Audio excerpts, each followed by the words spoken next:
ಕನ್ನಡ ನಾಡು, ಇದು ಕನ್ನಡಿಗರ ನಾಡಿಮಿಡಿತ.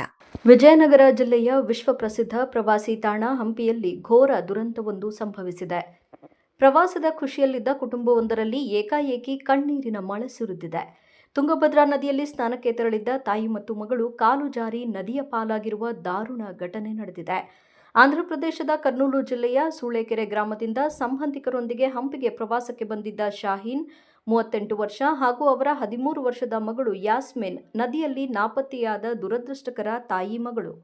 ಹಂಪಿಗೆ ಬಂದಿದ್ದ ಕುಟುಂಬಸ್ಥರು ಅಡುಗೆ ಮಾಡಿ ಊಟ ಮುಗಿಸಿದ ಬಳಿಕ ತುಂಗಭದ್ರಾ ನದಿಯ ಸ್ನಾನಘಟ್ಟದಲ್ಲಿ ಸ್ನಾನ ಮಾಡಲು ತೆರಳಿದ್ದರು. ಈ ವೇಳೆ ಆಕಸ್ಮಿಕವಾಗಿ ಕಾಲು ಜಾರಿ ನೀರಿನ ಸೆಳೆತಕ್ಕೆ ಸಿಲುಕಿದ ತಾಯಿ ಮಗಳು ಕಣ್ಮರೆಯಾಗಿದ್ದಾರೆ. ಘಟನೆ ತಿಳಿಯುತ್ತಿದ್ದಂತೆ ಸ್ಥಳಕ್ಕೆ ಧಾವಿಸಿರುವ ಹಂಪಿ ಪ್ರವಾಸಿ ಪೊಲೀಸ್ ಠಾಣೆಯ ಸಿಬ್ಬಂದಿ ಹಾಗೂ ಸ್ಥಳೀಯ ಈಜುಗಾರರು ನದಿಯಲ್ಲಿ ತಾಯಿ ಮಗಳಿಗಾಗಿ ತೀವ್ರ ಶೋಧ ಕಾರ್ಯ ನಡೆಸುತ್ತಿದ್ದಾರೆ. ಘಟನೆ ಸಂಬಂಧ ಹಂಪಿ ಪ್ರವಾಸಿ ಪೊಲೀಸ್ ಠಾಣೆ ವ್ಯಾಪ್ತಿಯಲ್ಲಿ ಪ್ರಕರಣ ದಾಖಲಾಗಿದೆ.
ಸಮಗ್ರ ಸುದ್ದಿಗಳಿಗಾಗಿ ತಪ್ಪದೆ ನೋಡಿ ಕನ್ನಡ ನಾಡು ವಾಹಿನಿ.